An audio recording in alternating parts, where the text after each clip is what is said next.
Hello students, आज हम लोग जेईई एडवांस 2023 में पूछे गए हीट एंड थर्मोडायनेमिक्स का क्वेश्चन डिस्कस करते हैं। देखिए क्वेश्चन क्या है। An ideal gas is in thermodynamic equilibrium, the number of degrees of freedom of A molecule of gas is an. देखिए डिग्री ऑफ फ्रीडम का वैल्यू दिया हुआ है कितना, एन। जनरली हम लोग इसको स्मॉल एफ सिंबल से रिप्रेजेंट करते हैं, लेकिन खैर यहाँ एन दिया है।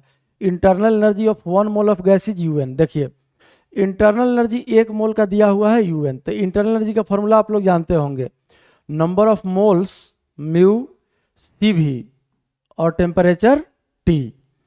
तो म्यू का वैल्यू तो 1 दे दिया है, तो 1, और सी भी का वैल्यू डिग्री ऑफ फ्रीडम के टर्म में आप जानते हैं F/2 R होता है और into temperature T.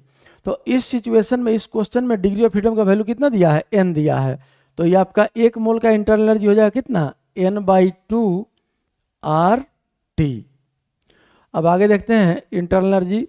And speed of sound in the gas is Vn, और स्पीड ऑफ साउंड Vn दिया हुआ है, तो स्पीड ऑफ साउंड का भी वैल्यू आप लोग जानते होंगे, √G/m0 मॉलिक्यूलर मास। अब यहाँ जो गामा है, इस गामा को हम लोग एडियाबेटिक एक्सपोनेंट बोलते हैं, और गामा का वैल्यू डिग्री ऑफ फ्रीडम के टर्म में आप लोग पढ़े होंगे थर्मोडायनेमिक्स में, 1 + 2/f। तो यहाँ इस f का वैल्यू कितना दिया है, n दिया है, डिग्री ऑफ फ्रीडम n। तो ये वैल्यू हो जाएगा 1 + 2/n। अब इसको अगर सिंप्लीफाई कर लें थोड़ा, तो यहाँ से गामा इक्वल्स आ गया n, और ऊपर में न्यूमरेटर में आ गया n + 2।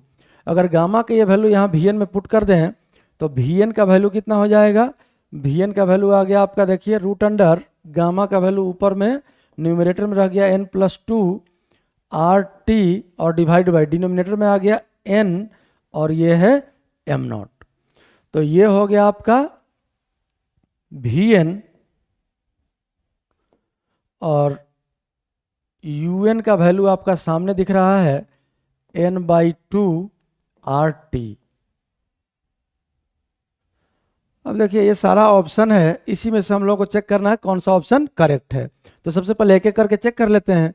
पहला ऑप्शन, तो पहला ऑप्शन में देखिए U3 ग्रेटर देन U6, पहले U ही कैलकुलेट कर लेते हैं। तो U3 का वैल्यू क्या होगा, U3 का वैल्यू यहाँ से n का वैल्यू 3 रख दीजिए, यही UN है, तो n की जगह पर बस यहाँ 3 रखना है। तो ये हो गया 3/2 RT।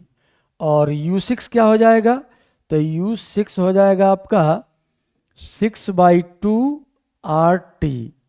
तो ऑब्वियसली यहाँ सामने साफ साफ दिख रहा है U6 बड़ा है, और पहला ऑप्शन में कह रहा है कि U3 ग्रेटर देन, तो यहाँ से U6 ग्रेटर देन U3। देखिए यहाँ 3/2 है, यहाँ 6/2 है, ऑब्वियसली ये बड़ा होगा, तो पहला ऑप्शन तो आपका क्या हो गया, गलत हो गया।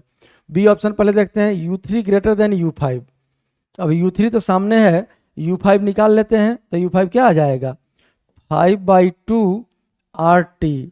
तो यहाँ से U3 और U5 भी दिख रहा है, तो हम लोग लिख सकते हैं कि U5 ग्रेटर देन U3, और ये क्या बोल रहा है कि U3 ग्रेटर देन U5। तो दूसरा ऑप्शन भी क्या हो गया आपका, रॉन्ग हो गया।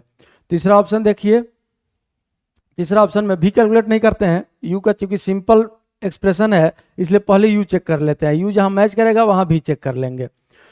तो अगला है U5 लेस देन U7।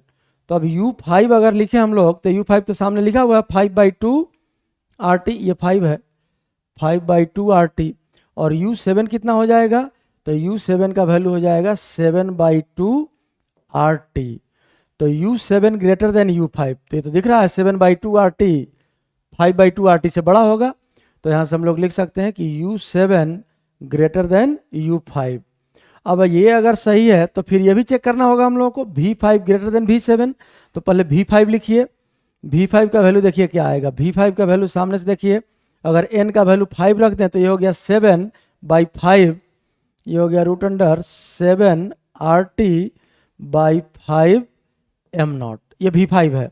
और V7 अगर लिखें तो V7 का वैल्यू क्या हो जाएगा, √, यहाँ n की जगह पर 7 रख दीजिए, तो 7 + 2 9/7 9 RT/7 m0।